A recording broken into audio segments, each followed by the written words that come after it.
everyone to our Assisterhood crew, first of all, who are here in real life, as well as the guys that are also tuning in online as well. Apologies, first of all, for being a few minutes late. That was my bad. I was on the way here, so that was really on me. But first of all, let me say thank you so much for making the time to jump on to our third and final workshop that we have this year. We've been running a few of these over the last few weeks. Our first one being Money 101, our second one with Kat Madsen about public speaking and how to calm your nerves, which I'm doing very well. And our last one today, we have the ladies from Women in Digital. We have an all-star panel. We have Kayla, Holly, and Carly here with us tonight. But before I dive into that and before we dive into the actual workshop itself, with Night of Week this week, I'd like to acknowledge, I'm going to do some word for words that I don't mark it up. I would like to begin by acknowledging the traditional custodians of the land on which we meet here today and pay my respects to their elders past and present. And I send that respect to Aboriginal and Torres Strait Islander peoples here today. So thank you. This workshop series for us with Assisterhood is all about life skills, all about those adulting moments that you all wish you had, but you never actually, no one actually really taught you or formally gave you those bits of advice. But, you know, at school, they taught you maths, they taught you how to spell, they taught you, you know, hydrogen, oxygen equals water.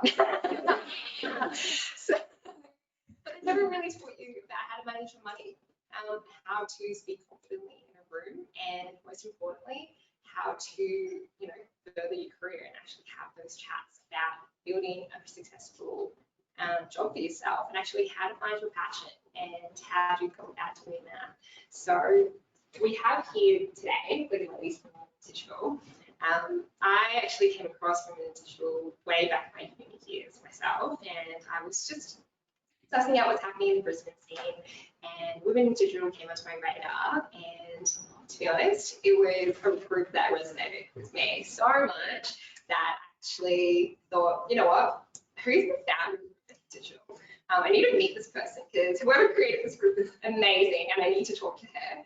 So I reached out to Holly, who's here tonight, and I said, hey Holly, you've created this amazing group, Women in Digital, and I need to talk to you about how you built your career and how you got to where you are today.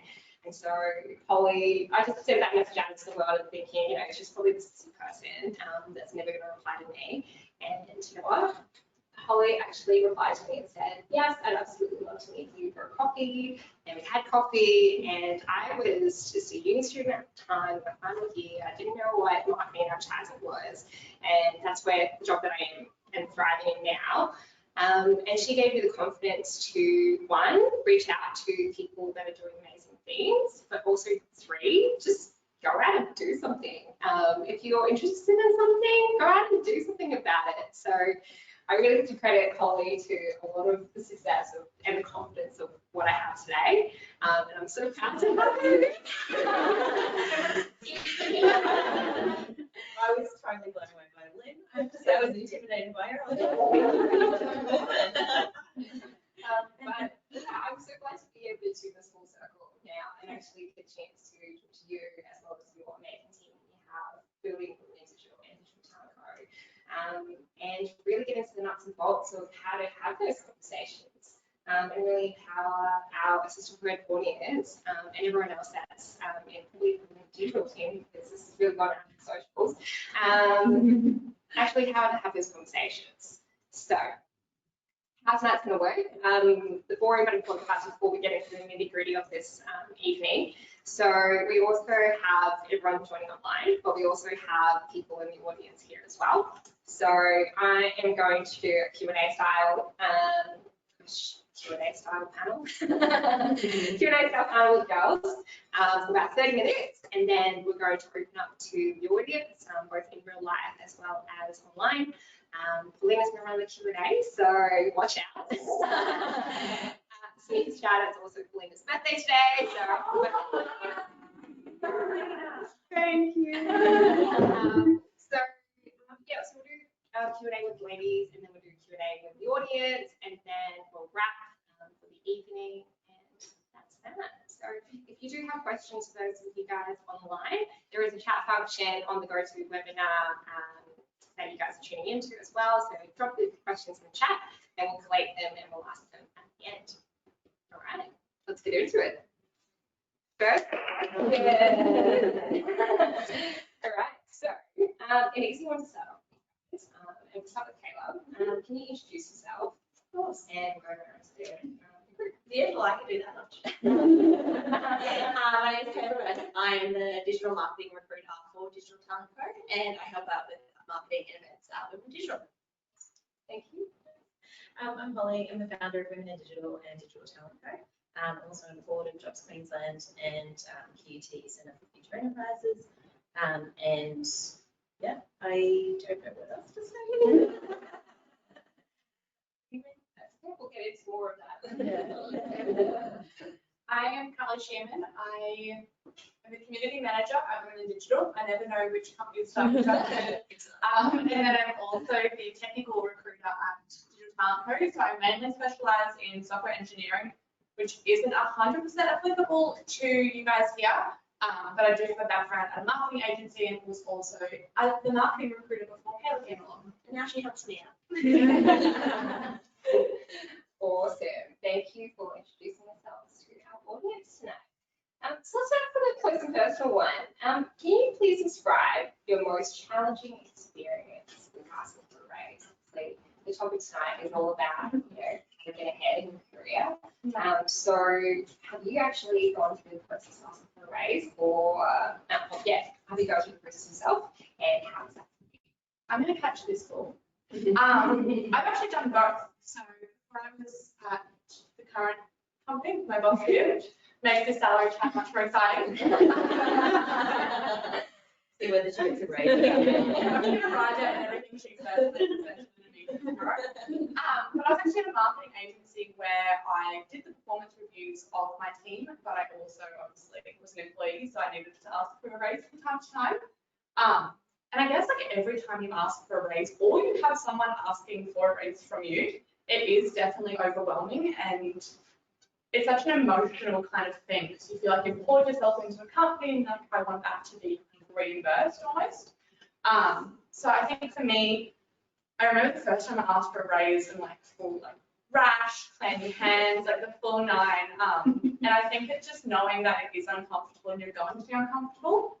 But ultimately bringing the employer along in that journey. So for me, there was a lot of prep that I did going into it because I knew I was going to be nervous, but I also wanted the raise. So I was like, how do we kind of combat that nerve? And for me, it was kind of really arming myself with the facts, being like, the Carly that joined your company 6 months ago is very different to the Carly now. Here's how she's different. Here's how her role has kind of scope creeped in marketing speak, and therefore the reimbursement needs to change to reflect that. In saying that, still completely nervous, still hated it, still got rashes, but I feel like you do practice it more and more. And I think it's also interesting being on the flip side and seeing that the person that you're asking the raise from is just as nervous because they're balancing kind of bank account versus I 100% think you are ready for this raise, but whether that's feasible for the business. And I can say that I was just as nervous having those performance reviews with my team as I was asking for the raise. There's a lot of interesting things to unpack there. So my first thing that I wanted to unpack was, how did you steel yourself to have that conversation? So you talked through how you prepared for it and how you went in knowing that you had these things and knowing that scope group was happening. Yeah. You talked about how you were nervous about the conversation as well. Yeah. So how did you back yourself in that situation? Like, I feel like it takes a lot of confidence to actually go through the emotions. I feel like a lot of people, and I know for me myself, I always talk myself out of that conversation because I'm like, am I actually worth it? Do I need a raise? Like, what about the other person? Like, is it time for me to do that? So how did you combat the nerves to have that conversation? I'll catch that one again. I think like it's hard, right? Like I think it's kind of weighing out like the angel and devil. And I think for me, I think for a lot of people, if you don't feel like you're getting paid what you're worth, it's almost like this resentment builds up for the company, for that employer manager. And kind of for me, I probably should have done it sooner. I'm not saying the day that I was ready for a raise, I asked for it. Like there was definitely a bit of resentment that built over time, and I was like, hang on a second, like, I think this conversation needs to be had. I'm actually not liking my employer right now for nothing that they've done because I haven't had the conversation. That's probably something that needs to happen. And I guess the truth is, like, it's definitely about building confidence, but I guess it's also about backing yourself and just like putting on the big girl pants even when you're not feeling confident. And like even today, I don't know why, but we have this chat all the time. Like this conversation around salary isn't new to us, but I still get nervous because there's now people staring at you while you're talking. There's a camera and a mic. So while this probably isn't my comfort zone, it's something that I think strengthens my development. So it's kind of like resilience building. Yeah. That's a really good answer. Thank you, Sally. I'm going to direct a question at you, Holly. Yes. So my question to you is, I guess because of COVID, Yeah. we all know that. Are promotions and pay bumps actually happening at the moment? We know that COVID-19 has really thrown a spanner in the works for new progression paths. I know a lot of, speaking anecdotally to people, I know that their progression chats were supposed to happen, and now it's not even something that they're comfortable bringing up because they know that people have been laid off. You know, people have got salary cuts, people have been forced to take leave and really basically spend all of that. Are they actually happening at the moment? Yeah, I think it's just so personal to the situation, the business, the individual. I know there've been so many layoffs in organisations that, you know, say for example, Flight Centre, you know, hundreds of people, thousands of people laid off, but then there are some core employees that were still retained by the business. And, you know, I know firsthand that there are people who've been given pay rises because their, you know, scope of the work that they were required to do, how critical they were to the business has just grown, and the business can't afford to lose them, so they throw money at a problem, which is also probably also throwing money at the value that that person's offering to them. There's a number of industries like, say, e-commerce, absolutely booming through COVID. So you've got organisations that can afford to give pay increases and promotions. You know, what I'd say is that it's really important to understand the business model of the organisation that you're working in, so that you can kind of correlate your value as an employee with the role itself and go, well, you know, how is this business performing? And obviously you can't be, there's a limit to how much financial information you can get your hands on. But if you understand that the business is actually doing pretty well and the value that you're bringing to them is substantial and it's growing, then I would say it's only fair to have a conversation about, you know, a pay increase. And if the owner of the business or the manager of the business is actually, that, you know, financially we're not in that position, then you can kind of start to have an open conversation about how your role and your value aligns to the business performance. That's a really good answer. And I guess my question to you is, when is the right time? Like you talk about, it's sometimes difficult to get an understanding of financial information to understand when business is going well again. Yeah. So, yeah, when is a good time? How do you find out that information? Is it a waiting game? Like you can't stay forever. So who do you need to talk to in business to get an understanding of when is the right time for me? Because I feel like performance reviews happen annually, but they might not be timed at the right time throughout the year. So, or when you're performing really well. Yeah. So can you give us some more insight into when how do you time it right? Yeah, it's so hard, isn't it? Because, you know, when you have somebody who's not necessarily accessible all the time, it's hard to build the rapport and feel comfortable to actually have that chat. I would say it's sort of about being proactive. You know, if you have a manager that's not necessarily setting regular chats with you, then being proactive. These girls did it with me. I think our meetings definitely fell apart through COVID. We were, you know, still spending time together, but we weren't having a formal, hey, how you going? I felt like, you know, for whatever reason, and they came to me like, hey, we really value those regular catch-ups, and that was great for me. I really appreciated that proactivity. So I'd say, yeah, if you're able to kind of approach a manager and say, I really want to, you know, weekly, monthly, whatever it is, and I would say on a 6-monthly basis, you should be having that chat. And, you know, perhaps if you say, right, June next year, I want to be able to, you know, look at a pay increase, maybe start that conversation in January and say, you know, this is, and I'm stealing from yours that I've told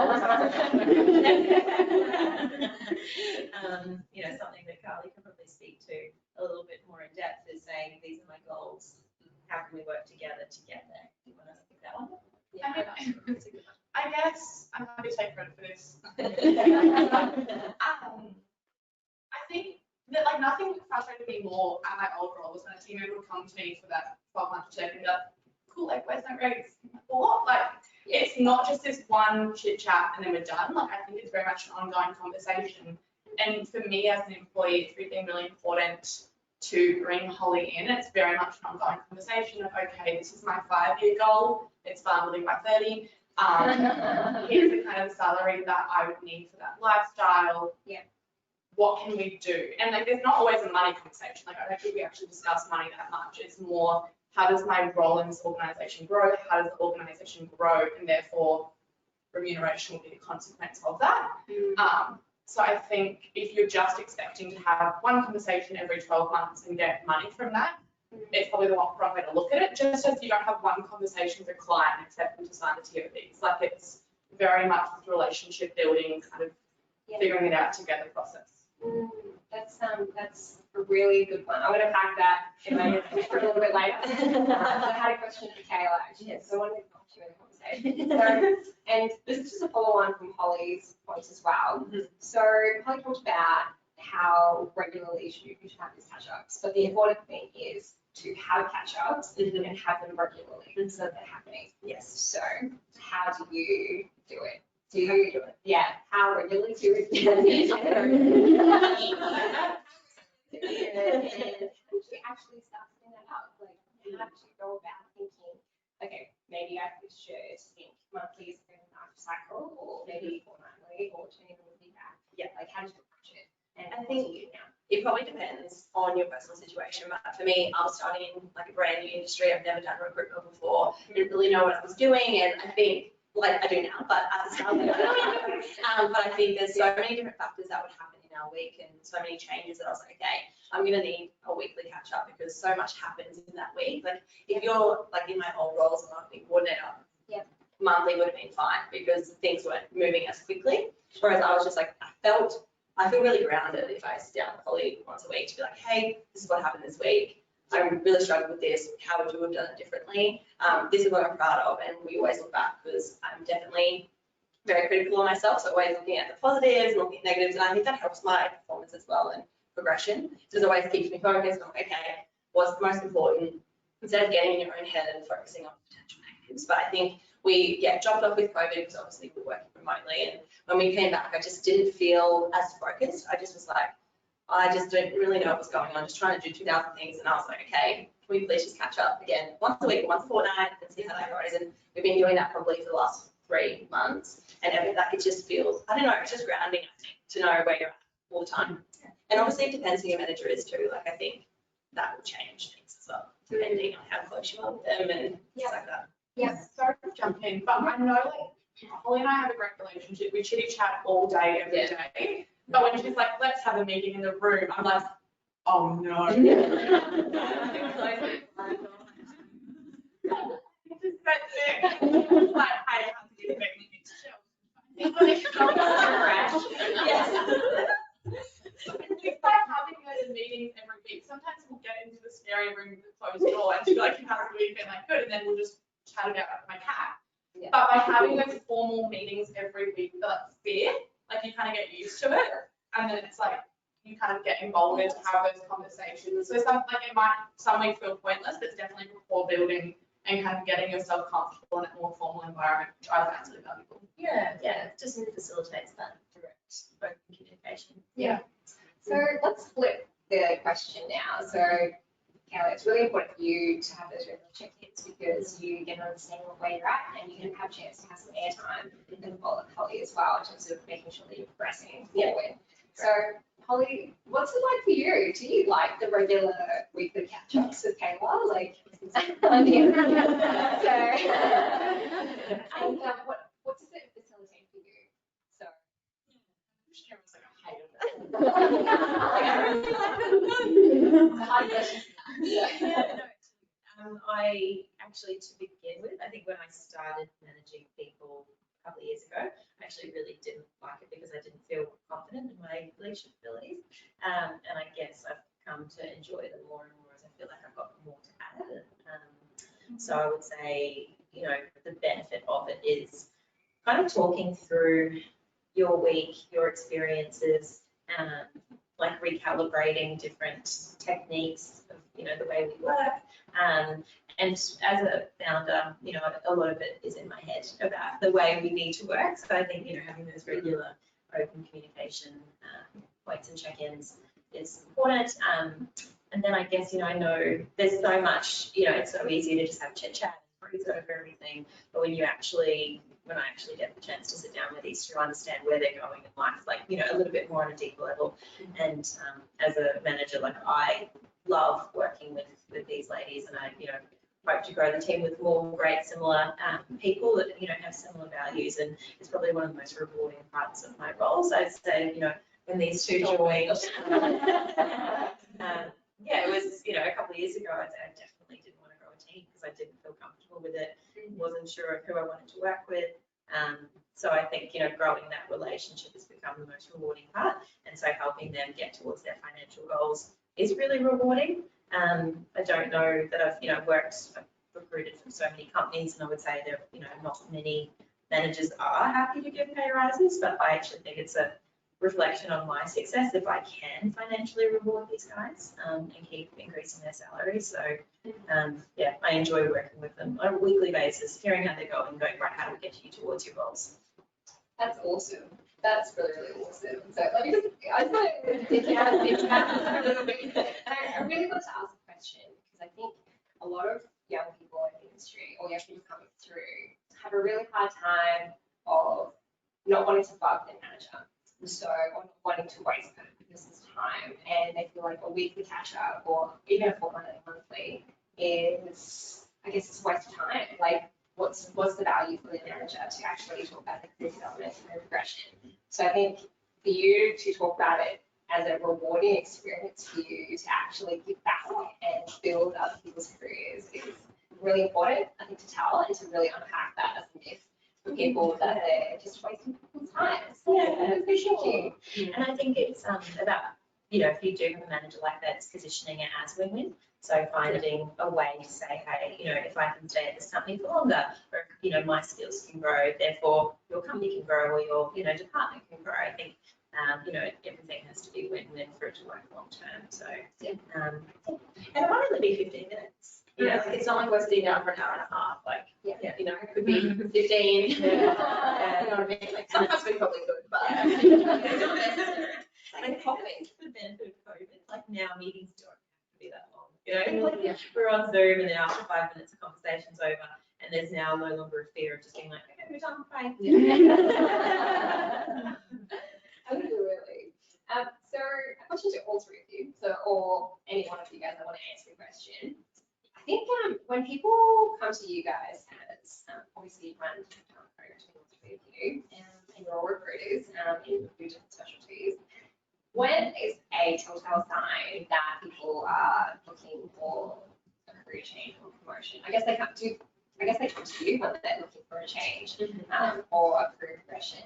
I want to break down a myth that people often feel stagnant in their jobs, and the only times that they can progress in their career is factually jumping. So that's actually two questions in one. So I guess my main question is, what's the main reason people come to you guys, and do you think it's the right reason for them to come to you guys? I think it's a bit of both, like, it could be a bit of anything, like, it really depends again on the situation. But I think you can kind of tell people, you really can easily tell people that jump for pay rises. I think not all the time, obviously, like, it's not visible just from their LinkedIn page, but I think it's pretty clear, like, they're straight away, like, I'm only moving for this, or I need this jump, but it really doesn't. Yeah. The telltale sign would be they're only focused on money. Yeah. Straight up, they're like, so what's the paying? They're like, well, it's a great employer. They really believe in rewarding stuff. It's paying them. Okay. And, then you sort of, I guess, as recruiters, we have to protect our clients as well. So we'll generally, really dig through to make sure that that person has the right intentions, because they could also end up going, actually, I've got this offer, taken it to my employer, they've just counter-offered, we don't have a problem here. So we always push that person to make sure they've had those conversations internally, and if they've exhausted all avenues for promotion or for pay rises, then we know that they're probably generally quite authentic. Yeah, I don't know if that answers the question. I would say, like, I don't know if this is just my personal experience in marketing, but I feel like I would say 95% of people coming to me for an authentic reason to move, like they want to move into a different industry. Like it's pretty rare for me to be like, oh, this person's really money hungry. Like it just doesn't really happen much with me. I'm not sure if that's people I'm attracting, maybe manifesting. I don't know what you guys. I think like from my personal experience, this isn't a candidate, but for me, every time I've moved to a brand new organisation, I've taken a pay cut because I know that it's a better step in my career, or I'm going to learn new skills, or whatever the reason.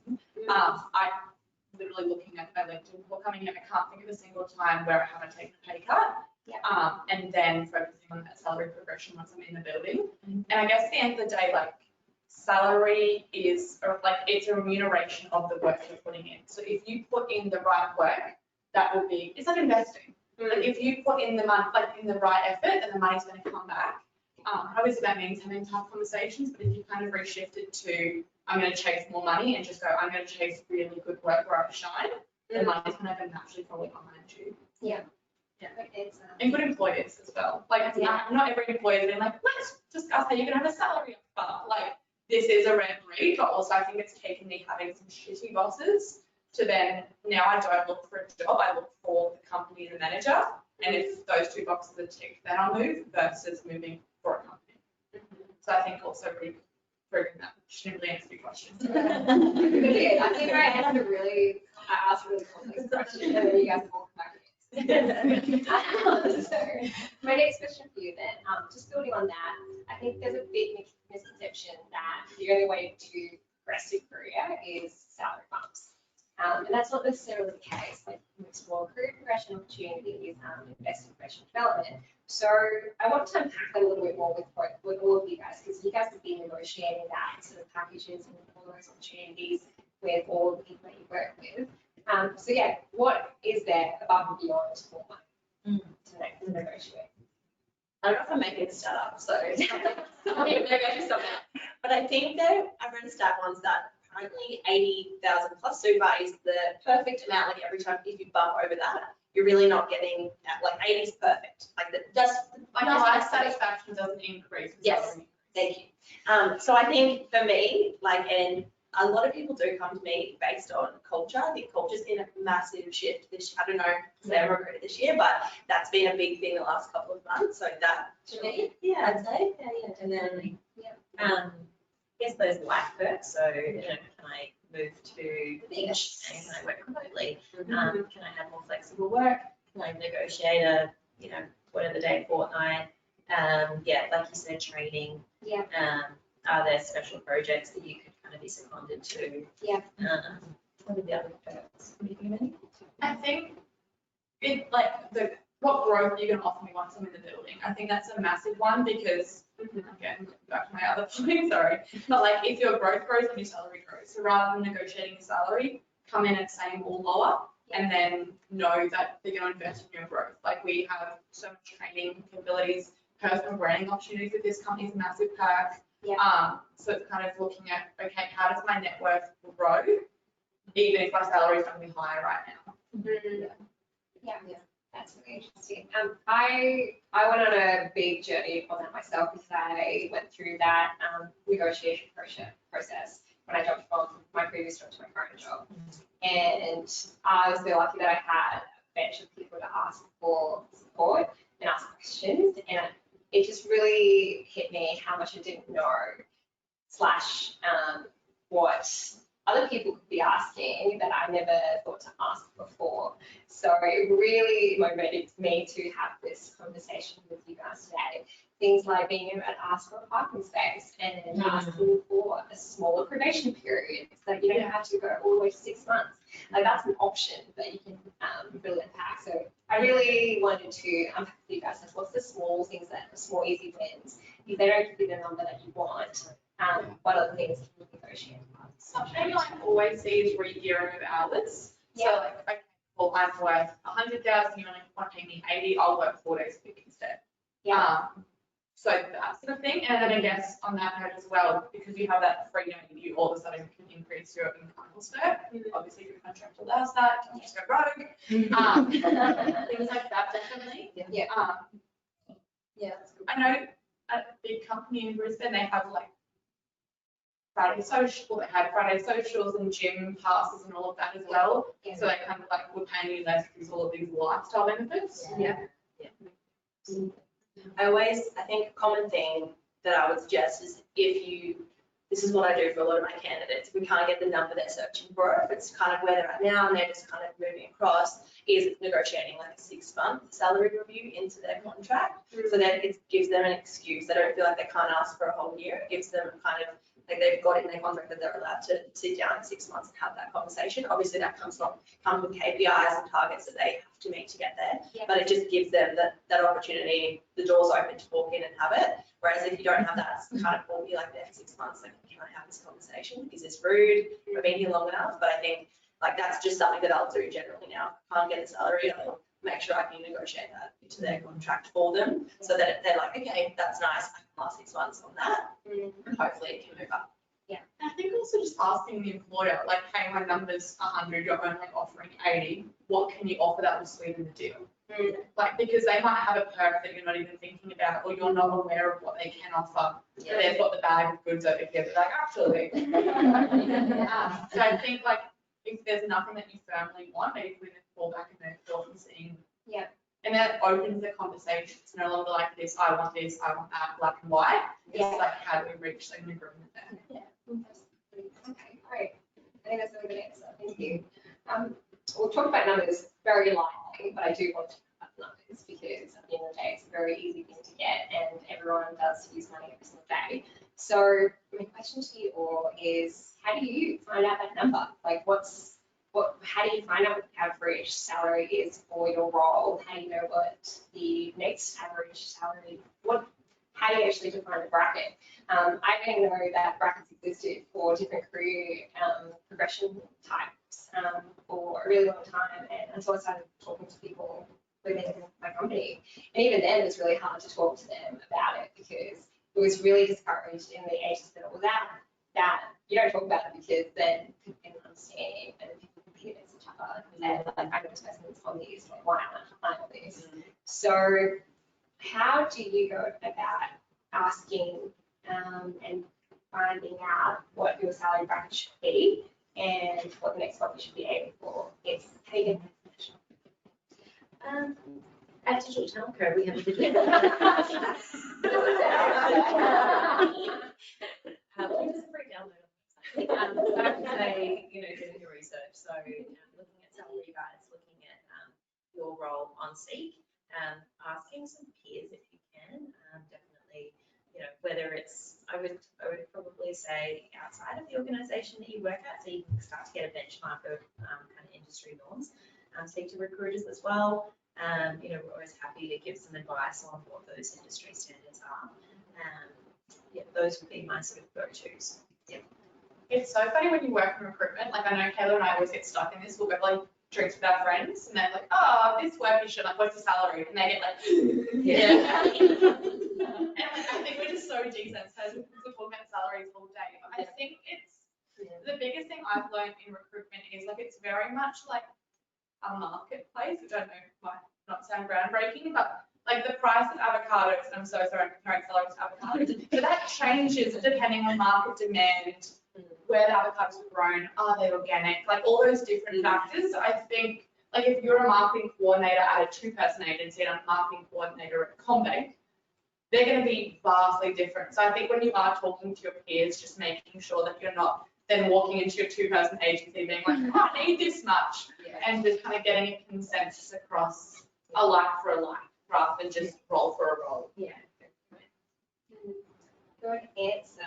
Okay. So I guess my next question is, what's your one piece of advice if you could go back and share? So I took this hypothetically to come to you and said, I have a promotion chat in 2 weeks, guys. Like, I'm really nervous. What's the best way for me to prepare for this conversation? These are the things. Yeah, what's the best way for me? Okay. I feel like I have to answer because she's really good at this one. I'm going to steal your answer. Go. It's a good one. I'm saying it's good. I I think if you're planning 2 weeks before, you're kind of too late. This needs to be an ongoing thing. But so Lynn, I'm putting more pressure. Come on. But secondly, walking with your facts. Like every time I'm armed with like a set of facts, it is such an emotional process. The more you can do to remove that emotion, the more kind of confident you're gonna feel. Sure. And for me, that's definitely walking in with facts. So when Holly's like, well, that's wrong, I'm like, well, actually, no, it's right. It's here, and kind of getting like really journalist about it. Yeah. That doesn't happen. Acting like I'm tough. I've never done that. I'm probably flawed. So my advice is very different to the advice I actually give myself. But I think aligning yourself with facts is really important. Yeah. What's an example of that? I know it's a really dumb question, Yeah. but is collecting good client feedback a good example of that? For sure. So I think it'd be a combination of here's the value I contribute to the company, whether that's through direct sales, kind of building an organization. Like I know a lot of my work can't be quantified. It's more like operations or brand equity, but kind of examples of that brand equity or kind of development of the business and how that makes the business stronger. Yeah. And also what else is happening in the market. So if I go for a likewise role, what are they going to be paying? Yeah. Kind of providing that feedback. And obviously don't be a dick about it. Like I'm like, well, I deserve it. But it's more like, okay, well, this is kind of the information I have. Yeah. And it's a conversation again. Like it's not black and white. It's very much like how do we negotiate on this? Yeah. Yeah. So you said this was a salary negotiation or just like a general performance review? Performance review. I probably hoping to salary. Yeah. I probably, and I know this would be quite scary to do, but email your manager and say, in this meeting, I'd actually really like to discuss my remuneration. Can you give me a guide as to what areas, I'll need to be prepared to talk about, so that we can figure out whether or not that's, feasible. I think, because then you can prepare, like you said, prepare for the conversation with the right information and just make sure you're on the same page. If I was speaking to Lynn 6 months ago, I would say, start to document all of that. And if you had even more time, one of the other things that I would recommend is really knowing your strengths. So there's this great book called Strengths Finder, and going through and going, what am I actually really good at, and double down on that, because that's ultimately what that's ultimately what's going to get you your best salary and ultimately make you happy at work as well. Just kind of follow that North Star of strengths and skills. Sorry, Kay, before you jump in, if we're talking to 6 months ago, Lynn, I would say bring your manager into that conversation then to be like, what do I need to do? So when we have this conversation in 6 months' time, we can discuss remuneration, because you might be kicking over to this goal. And they're like, that's great, and I really appreciate it. But what I actually need to give you that salary bump is for you to kick towards that goal. So it's getting really clear on what they need for you to get that increase is kind of the conversation we have with 6 months ago, Lynn. Yes. And mine's around goal setting as well. I think in my last role, it was really hard, again, to set goals. Like I just didn't really understand what I was aiming for. I think that's been a really pivotal moment in my career now, is actually setting those goals for myself. Like whether that's, I don't know, calls or emails or something, and maybe trying to stick into that, trying to stick to it as much as I can. Yeah. Because then at least I'm walking into that discussion or having that discussion with confidence, and I'm like, hey, look, I'm doing my activity and I'm doing it really well and I'm trying really hard and I'm here and showing up, and just making sure, and then that way every day you're going there, you're hitting that goal, and it's, I guess, less likely you're going to slack off or have any of those moments where you don't feel as confident. I think that will just keep your confidence up throughout. Yeah. I really like this idea that you have a North Star and that you're always preparing. You're always collecting evidence. You're always thinking about it, because that's how you set your intention for the day, right? Like, this is the thing that I'm aiming for, and how do I do or plan for the day ahead to make sure that I achieve that one goal, and hopefully that we can achieve that. So you have that in mind all the time. Yeah. I really like that attitude. And a good manager's job is to help you get to that North Star. Yeah. So if you're feeling like you can't have that conversation with them, there's 2 reasons, right? They're either probably not the manager for you. Yeah. Please don't all quit your jobs at once. You're just not feeling emboldened to have that discussion. Like, I know that I'll chat with Holly all day, every day about work and that sort of thing, but the idea of having like a very serious discussion is scary. But at the end of the day, all she wants to do is help me kick towards that North Star. And once you remember that that person is human and they get nervous for those meetings like you do, and they want to help you like you want to help yourself, I think it really breaks down that like fear barrier, and it's just like we're just two people wanting to have a chat about how we can get goals. I have one more question, but I would really love to continue having chats with you guys all night long. But I'm going to ask, and I always like doing this because I always like to have a takeaway that people can take up straight away. And I love books and bits of things that you can just pick up down the line. So my last question to you before I hand over to Felina to handle Q&A is, just tell us something that you're reading or listening or following at the moment. I'm a bit off podcast at the moment, but I watched this film on Netflix the other day called Rebecca. I don't know if anyone's seen it. It actually has pretty trash reviews. I really recommend watching it. It's kind of like a horror without any horror. Like it's very suspenseful. It's just like a nice view. Okay, cool. Yeah, but I'm taking a break from books and podcasts at the moment. I'm just, setting. I want to unpack one. Yeah. 2020. So I just started reading Predictable Revenue. So I'm doing Mark Orchard's CEO School, and they had Return from Go One in last week, and he said we've got to read Predictable Revenue. So I've just started reading that literally yesterday. Yeah, it's great. So This is slightly awkward because the person's in the audience, but your marketing mates. yeah. Like a very one demo for this audience. I hung out with the girls on Friday and I missed their voices, so I was like, plug it in. And then kind of got like bite-sized things on like time management, kind of unique tracking methods, like all those different things that marketers love. And like a super chatty, fun way to get that intel as well. Awesome. Thank you. We're going to put all of those three things on a little social post later on and distribute that to the audience. Thank you, ladies. I wish I could ask some more questions. I have so many more, but I'm going to close it off and I'm going to give to you guys and give you a chance all to ask your questions because I think I've been spoiled for choice this evening. I'm going to hand over to Felina, so we'll do a little switcheroo.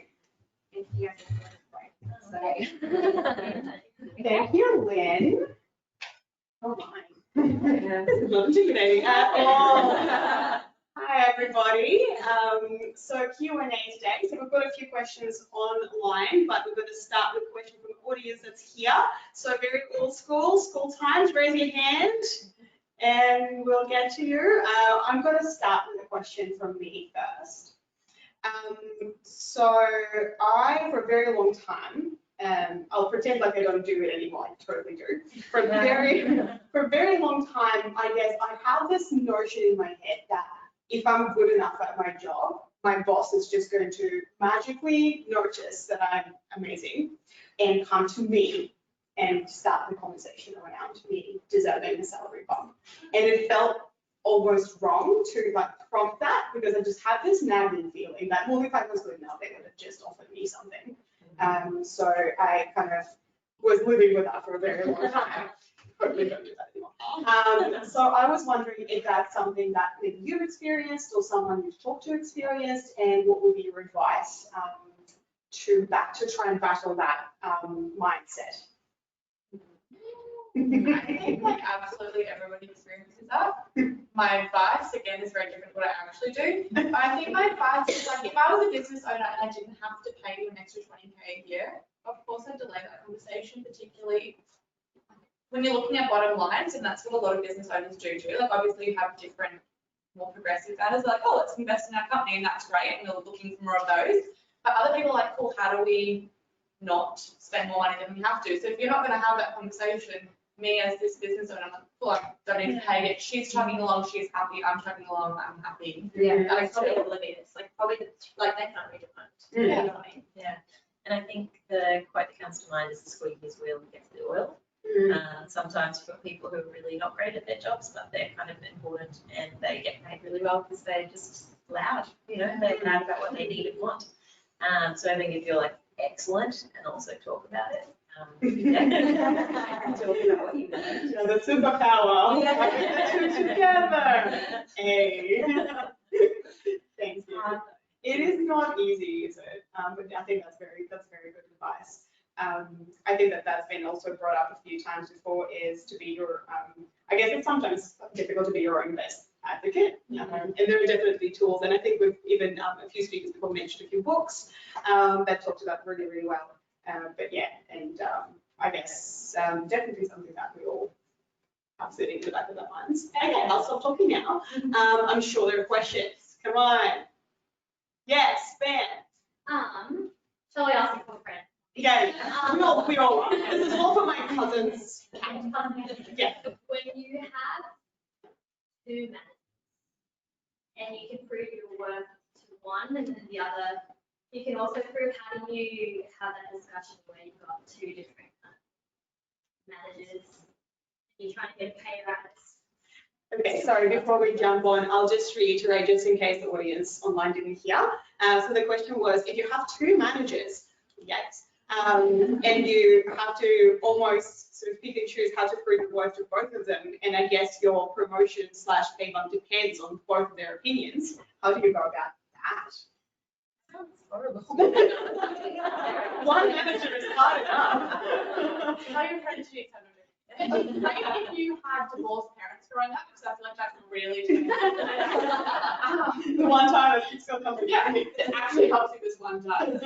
I think it's hard, right? But I think, like, do these managers like each other? Yes. Okay, cool. We have a, In the same room. Yeah, I guess my friends. Yeah, it's more so it's such a serious conversation. It's just like you guys said, you have to have those one-on-one catch-ups. So like anytime I pop in a meeting and two of them, they both know something's going to happen, and I don't want to make it such a serious conversation. But I guess that's something you have to do.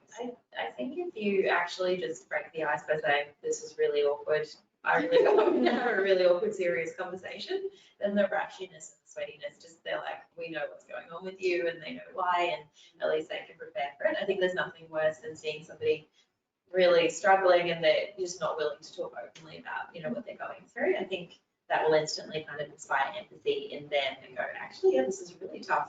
And, if you're able to kind of say, is there maybe one person responsible for one part of my role and another person who's responsible for my salary, because I'm struggling with this dual boss situation. I think the other option would be maybe to send them an email 2 days before, because it's much easier to be brave behind an email to be like, g'day, employers. In this Friday, I'd love to have a chit chat about my salary review, because I guess the other hard thing is, it's kind of like human instinct to, if you get confronted with something you're not expected, that's immediately up. Where if they're both heading into it knowing that they're going to be discussing their salary, they're like, cool, we know. You're no longer feeling as scared. You're still going to be scared, and it's just resilience building. But then you're walking in being like, they know what to expect. I'm a bit scared, but I'll thank myself later when I'm 10K richer. Let's have this chit chat. And I think it's reframing it that way. And then everyone knows why they're getting called into a meeting. Because if I was one of your managers and you were manager too, we got a notification, is she quitting? Like, what's happening? Where if you just tell them this is why we're meeting, then everyone's on the same page. Yeah. And you get through an email, so you don't have to worry about rushing up. Thank you. just write out quietly in front of the webcam. Yeah. We had another one, yes? Hi. So you mentioned being prepared with facts about facts. So how much of those facts are about your results, and how much can your effort be a part of that conversation about? I guess it's so hard, right? And like, I am an employee, so I absolutely get it. But I feel like when you put your heart and soul into a company, like, man, love this place, trying really hard. And they're like, that's awesome, and we appreciate that. And I'm sure the founder or employer does, but they're like, that doesn't translate to business results to me. So it's hard, right? Because an employer can be super appreciative and freaking love you, and sort of, but that doesn't give me the means to give you a bump. So it's almost like a court case, right? You're like, dear judge, these are the reasons why. So I think, does the effort you're putting in grow the brand or leave the business in a stronger place than before you touch that? And I think if I took my own advice, that would be kind of the things I would follow, which I appreciate is hard. And how do you quantify that? But I guess it's even just signposting that, like, hey, your business when I walked in versus your business now looks fundamentally different. There's a key denominator, might be me. Let's chat about that. And I guess it's just signposting that there is your touch at play in that business growth. And I guess we'll just say it would be useful to, because I appreciate sometimes you walk into a new role, especially a larger organization, you might not even really understand how your particular product is into the bigger value chain of the whole entire business. So potentially a good conversation to have early on is to try and get your manager to explain to you how you're contributing to the whole thing. And then sort of start carefully building the court case around that level of contribution. And I guess if they can't explain how your product fits into the whole value chain, there is a problem there. Yeah. Mostly with the manager, definitely not with you. Yeah. And I guess it's like going back to like talking to 2 weeks before performance review lean versus 6 months. And you always want to be 6 months lean. Like, having a manager now to like, what do you actually need from me to give me that goal? And then you can kind of represent that on a silver platter for them, being like, I've done it. Like, and then that's a much easier conversation. You're feeling much more confident in that conversation too. I think that's an awesome advice. And yes?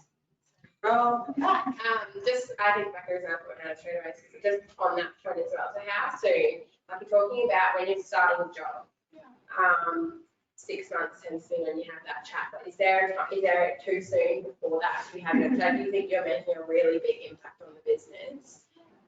Do you think you couldn't really, you have to wait the 6 months, or could you go a bit before that as well? No, I feel like it's Sorry. I still want to be talking all the time. You got listed. Well, I think I'll just that means to be specifically in a marketing role. That's the what I'm. Yeah, I think it's like I don't know too much about your history, but like, did you go into that organisation taking a pay dip? I'm just about to start. Yes. Yeah. Okay. Cool. So what I'd kind of do is maybe 3 months in, have that 12-week check-in. I don't know what your probation period is like, but whether it's the probation period's ended or we're halfway through the probation period, how am I going? Yeah. Awesome. I'm ticking off with flying colours, just signposting that I did take a bit of a dip to come here, and I feel like if I did that because I love this company and I really want to be able to prove my worth to you. Do you think a salary review would be on the table in the next 3 months? Yeah. And I think, again, not expecting, I think it's really easy to go into a conversation like, I'm getting a pay rise. And you're like, no, you're not. You're like, okay. And then you get really upset, where it's more like, let's start the conversation knowing that this 1 10-minute chat's not going to produce an outcome. If it does, that's amazing. But change the expectation, knowing that it's the start of the conversation, and then it's signposted to that employer, this is an expectation I have, we're going to be doing this shortly. And I think everyone gets on the same page. Yeah. Dad, yes? My question is around, I guess, if you're giving so much effort and energy to your role and to the business, and you do have that conversation when it comes to remuneration, and they might say, oh, it's not the right time, or, the actual process is quite a lengthy one, and we don't actually do it this time of year. At what point do you kind of feel like starting to get taken advantage of in terms of the effort you're putting in, the amount of work that you're doing that is way out of scope of your role, but just because it's not the right time for the company, like how do you come back from that conversation in 3 months' time or 6 months, or do I start looking somewhere else? And I think it's important to put it into perspective of, is my manager just, when they start saying, oh, it's a lengthy process, that, the other, like, is that really just about like, they don't want to go through the process, they can't be bothered. So I guess in that situation, I'm trying to clarify, like, well, are you the best person to be working with? Should I be talking to HR? Who should I be working with? And kind of clarifying the process. And I guess, if it goes on probably more than a year, I would probably say it's, and you're starting, I'll start again, because I think really if you're starting to get frustrated and resentful about how much work and not feeling valued, there's probably not a time frame. It's probably just more that feeling like unsatisfied. Yeah. And I would also say, and I say this is a person that needs to do it themselves. And like I've been in roles before where like I'm like at 11 o'clock at night, tapping away. They just don't get how much I put in. But then it's like, they didn't ask that from you. Like they can only afford you at 70K a year, so just give them 70K worth. and then use that extra energy, passion, emotion for something else. So I know for me, I got to that stage where I was feeling super resentful, and they're like, cool, but like, this is your job. Like, it's awesome that you're doing all these things, but like, we didn't buy that from you. We didn't ask for it. So we're just going to pay you for this. And I was like, that's amazing. That makes complete sense. I'm going to start a blog and make money from that. And that's what I did. So I think as hard as it is, like, it's like, I know as someone that's done it, to put it back on your employer, but it's a two-sided relationship. And I guess if all they can afford is whatever they're paying you for and all they need you for is this, it's like amazing. You're going to get that package, and then all that other great stuff's going to go elsewhere unless you want to pay for it. And kind of just thinking of it like a Woolworths transaction, which is really difficult. And again, I rarely take this advice for myself, but definitely something that I do try and remind myself of when I've got myself into those situations. We actually have a really good sort of follow-on questions from a Holly online. So Hollyception here. How do you negotiate a salary rise if it's really significant? I've been in my role for over 2 years and came in at a mid-wage, and now I'm at a senior level. I've been given advice by people I trust in the industry of the figure I should be paid, but it's significantly higher than what I'm hired for. Oh, that's tricky. I feel like I can't answer it. Let's do that for. Give candidates. I think, again, coming back to, is it a like for a like? So I definitely have people in the industry that I 1000% trust, but they're working for Suncorp, and I will only ever work in SMEs. So kind of that's a very different thing. So not to diminish the advice that you've been given, but just checking that advice before you go into a board meeting, like, all right. So I think that'd be step number one. Step number two is, again, we keep talking about resentfulness, and you want to get in onto this stuff before resentment starts building, because it is like cancer and it will grow. So if you kind of nip that in the bud before it even exists, definitely recommend doing that. And then just kind of follow the steps. Have a chit chat with your manager, and just call it a chit chat because that sounds less scary if you don't know what it's going to go to. Not a conversation. Not a meeting, not a conversation, a chit chat. We need to talk. Nothing scarier than we need to talk. Don't do that. Kind of signposting that you want to have a talk about performance remuneration, and then go into that meeting not asking for a pay rise, but just asking where are we at, where are things sitting, kind of calibrating that we're on the same page. Amazing, we are on the same page. I am awesome. It's time to chat. Yeah. And kind of putting that signpost in, because again, you want to elicit the best result, the best response from that person. You don't want to put them in fight or flight. Yeah. So it's kind of like managing a client, and we're all marketers here. We've all had to manage a client stakeholder at some point. Kind of flip it like that, and that also removes the scariness. Like I think we're really involved to talk to a client about a problem, but slightly more scared of manager. Yeah. With my advice. And I guess if they've been given a promotion and not received or not had any conversation about remuneration, I think that's also a concern. And maybe, you know, if there's a bit of resentment or a bit of a pushback around a pay increase, once you kind of bring it up, I would say that would be a bit of a red flag, because definitely if you're getting a promotion of some kind, there should inherently be a conversation around a pay increase, that increase the scope of work, and I guess responsibility. Like you never buy like stock standard car and then be like, actually I want like the luxe version, and the person's like, great, they're the exact same price. It's like, no, if you want more from that vehicle, you're gonna have to pay for more. Again, I'm comparing you guys to cars now, it's been a journey. But like kind of, I think it is pulling it back to those kind of really simple examples makes you immediately feel more confident. Like, well, that's just silly. Yeah. Like, you just want to do that. Okay, so why are you doing it with a person? You shouldn't be cool and confident. Let's chit chat. Yeah. I think something to touch on that, I don't know if we've really spoken about it tonight, is making sure you're not going into the meeting feeling like really like attacking your manager as well. Sorry, I don't know what to avoid, but I think like if you get really worked up about something, it's really easy to come off in an attacking way. Like I think it's really important to make sure you're really cool, calm, collected, and you don't want to not come in and be like, this is how much my friends are getting paid. This is how much Steve tells me I'm getting. Like, why am I only on? I'm suing you tomorrow. So I think, and like if it's getting to that point where you feel like you're gonna explode walking into the room, maybe it's like, and you're probably out of that 3 months, sort of after the time. There's no metric. But I also think, sorry, this is a whole other conversation, but it's confidence versus ego. Like I know for me, when my ego is like alive and like she's hungry, it's like when I'm feeling really insecure, and so my body's like, we'll show them my friend. Whereas if I'm feeling confident, I'm much more calm. I'm like, this is just the facts, bro. Like this is where we're at, and I'm much more of a calm, confident. Like you know the feeling, you're like, I'm good. Like if they come back to me right now and say no, I'm like, I know you're wrong. Like it's calm. Where my ego is like, you're wrong, you're not fight, you're not cry. Like they're different. And I'm like, I don't know what to do with you. Oh no. We're getting a lot of Carly tonight. This is great. Ego day, then it's not the day for this. Yeah, don't go in on an ego day. That's good advice. Thank you. That's all you take away from today. Ego day is not good. Cool, calm, collected. So, road question. Asking for a friend. I guess if you're feeling that you are quite severely underpaid in your role, which sounds like is the situation here, do you think there is any worth in actually going out to market a little bit and maybe even contacting a recruiter and just kind of, dipping the toes in the water and seeing what the market, like the signals, because we talked about researching the salary brackets and things like that, which is always going to be an average of an average. Would you say that could be a way to go about it? We did this, we actually talked about it. I'm ready. I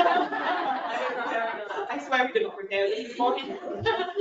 One question I always ask candidates when I'm first meeting them or talking to them over the phone is, have you had a chat with your current employer? Is there any reason you would stay? So if for some reason I get them another role next week and we kind of go through that process and they get offered something, are they going to go back to their current employer and get a counter offer, right? And if they ever say, to be honest, I probably would stay if they offered me more money. I always say, have you had a chat to them about that? Like, have you had a chat to them about the fact that you want a pay rise? Because one thing your manager does not want you to do is go out, dip your toes in the water, interview, get an offer, and then be like, hey, guess what?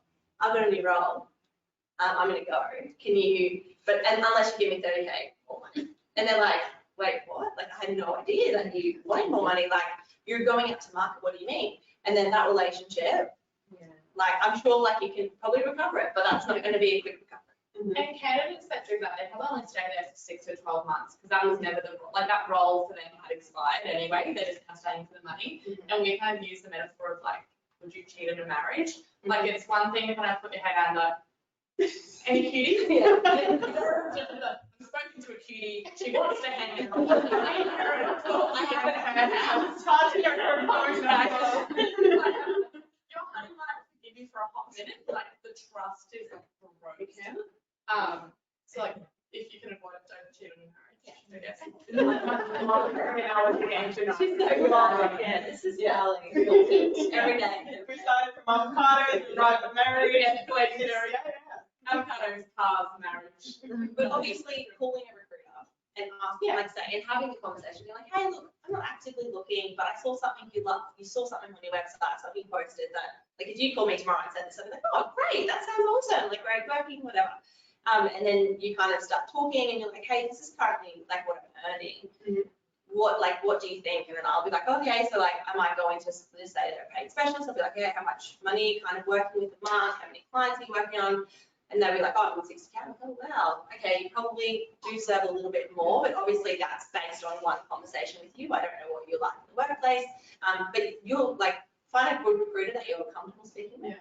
I can have that conversation with you.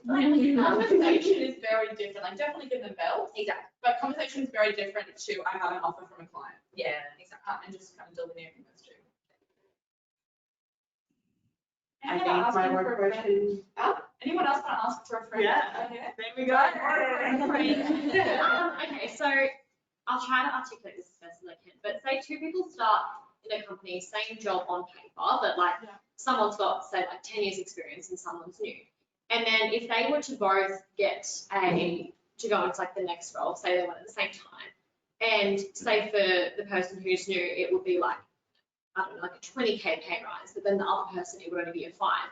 Do you think they would try to limit the person who's got the less experience because it is such a big jump? And if so, what would you do about that? Like if I say, hey, but you're promoting me to the same role, therefore we've got matching skills, why am I getting paid, X much less? Yeah. Like how would you kind of approach that situation? Because at that point, even though they've got more experience, you're both being put into the same role, which means you should both be at the same capability level.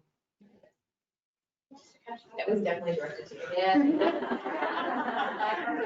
I think like for a like is the first thing. Like I think, like Holly and I, we might have the same role. We don't. We might have the same role, but she's got 5 years more experience. So I'm just going to cover her. Years experience. I don't want to make her feel older. And she has a personal brand, and she has a network, and she has like end.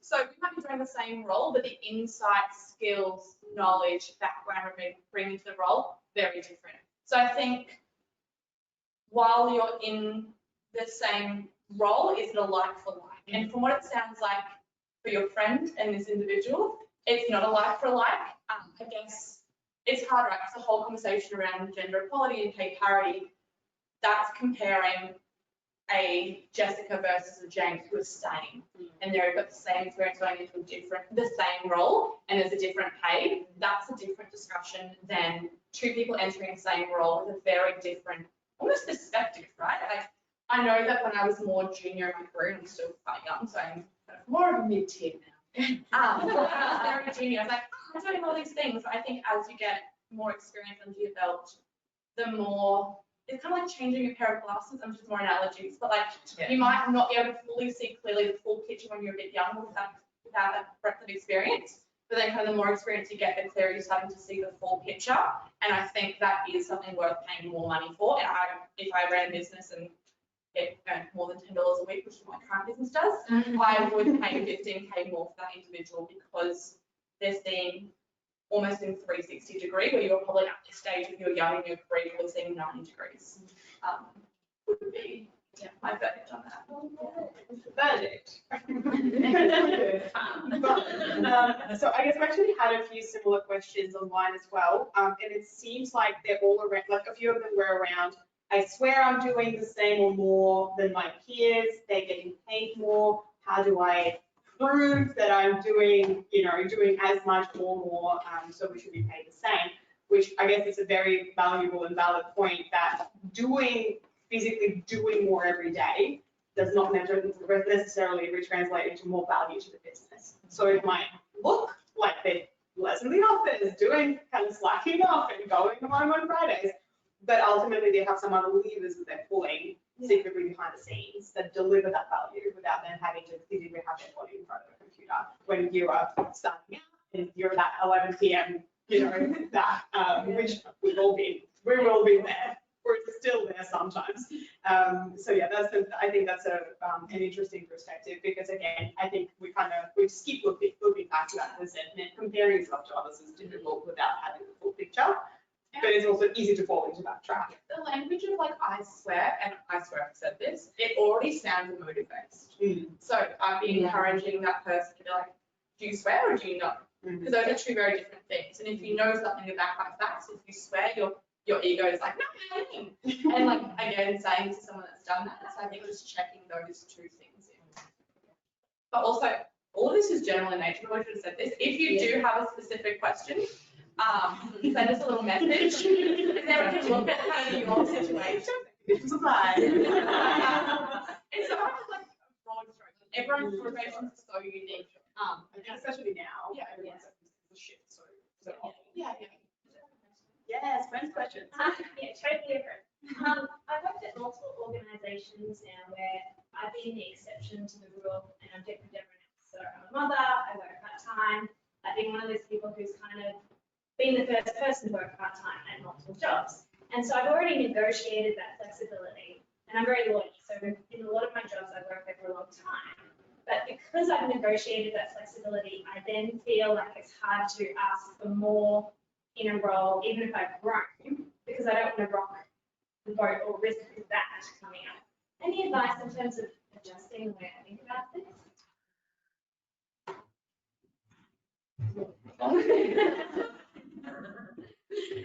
I guess the only thing I could say is that, you know, two people can do the same task. You know, I could write an email to a client, somebody else could write an email to a client. It could take me 10 minutes, the other person an hour. The outcomes are going to be very different. So I don't think time should be a reflection of the outcome. Like, I think just moving away from being very time-based in your role is like, what are the actual achievements and the outcomes that I'm getting for this business? And ultimately, being able to justify that. Hopefully, you know, you're in an organisation, or you're in organisations that, you know, don't have that culture of, okay, well, let's broadcast your role and all the details about your remuneration and your arrangements. That should kind of be privately negotiated between, you know, each employer and employee. And yeah, just that kind of things. Do you have any additions? Yeah. I think, like, I'm just, the person that started the organisation, like, the person that started in that organisation and the kind of package you negotiated was when it was a $2 burrito.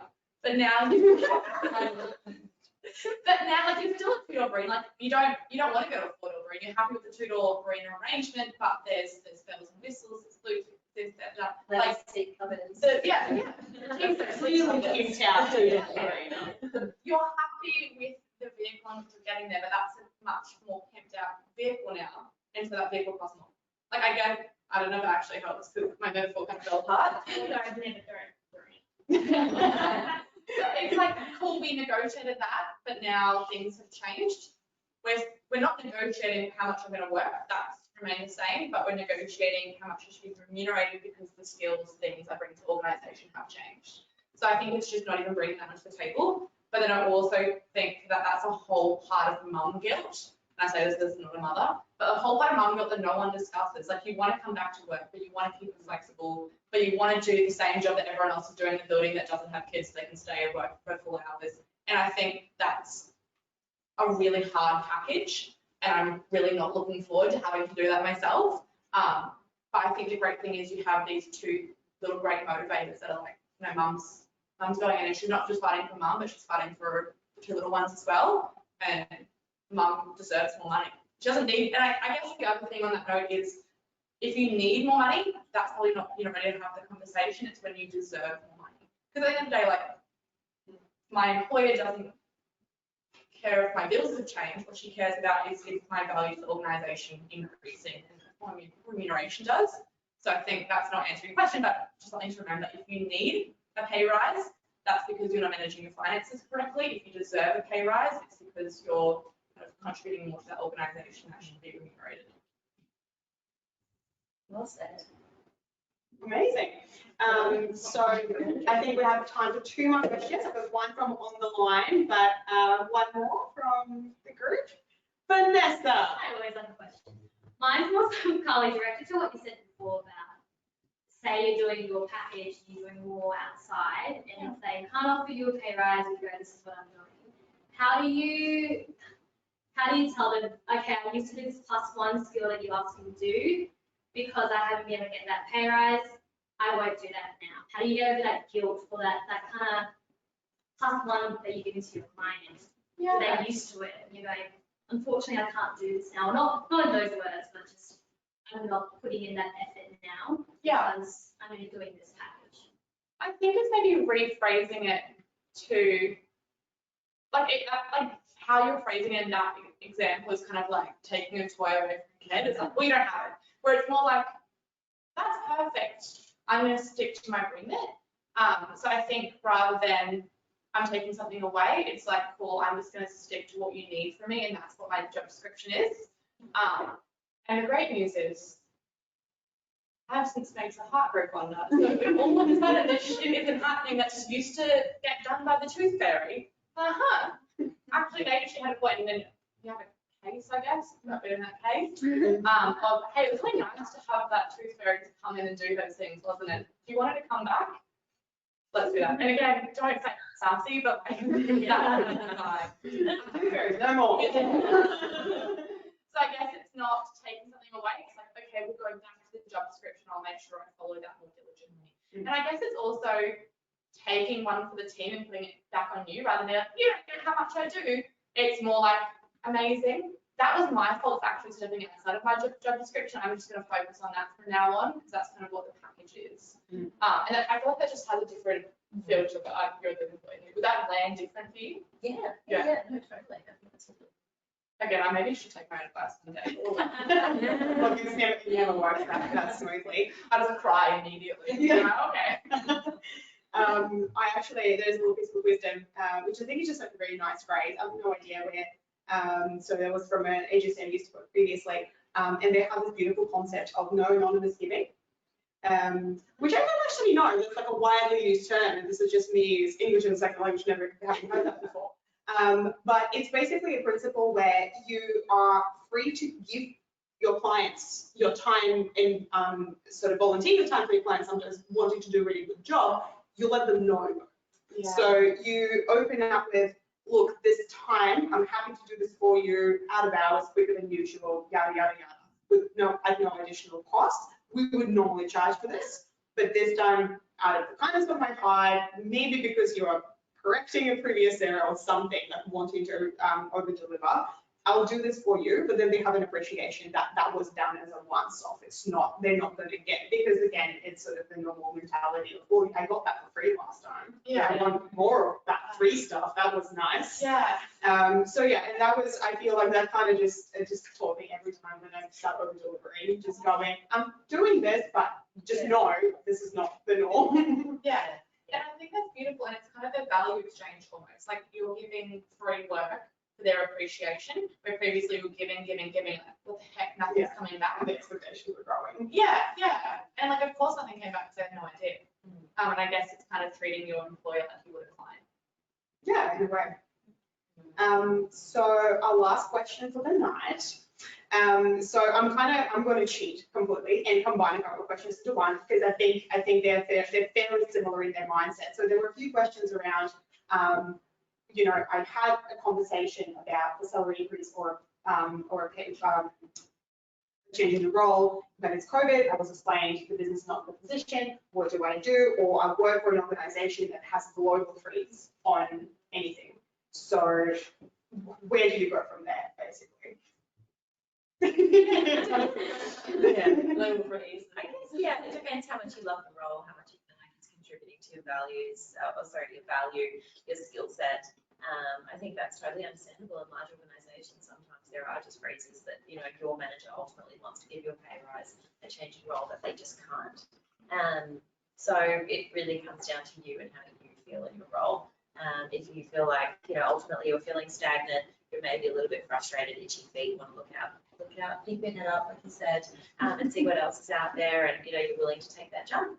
Fair enough. You know, at the end of the day, I think one of the things that women, that I've really noticed the difference between men and women is women are so doggedly loyal to their employer, but that is not always reciprocated. You know, the number of times I've presented a role to somebody and they've said, no, I can't because I can't consider a new role. I've got kids that I've got to look after. I've got to look after my parents. I'm mid-project. And then you've got a male who's like, yeah, I'm mid-project, but hey, that's let's go. That's right. You know, so I'd really, like, every time I speak to a female in that position, I just really remind them that the loyalty does not necessarily go both ways. So if it's not working for you, if you're not growing, and you definitely, you know, you're not enjoying it, and then you're not getting your pay rise or your role change, definitely time to look elsewhere. And, you know, that doesn't have to be a super emotional, kind of upsetting experience. That can just be like, okay, well, maybe this is time for this chapter to end and a new one to open. And I guess on that note, sorry, if you are happy in your role, it's a good chance to become like a forced 6 month ago then. Like, sorry. It's like, okay, cool. Well, I know I can't get a pay rise right now, but that hiring freeze is gonna defrost and things are gonna go back to normal. And that's awesome because now I get to prep for that. So, and it makes that conversation actually so much easier because I know you can't give me a pay rise. That's not what we're here to discuss. We're here to discuss how can I improve so that when that time comes, I'm ready. And that feels like immediately much more enjoyable. I also almost prefer that conversation. And the other thing is I had a friend in a very small position. He works for quite a large organization.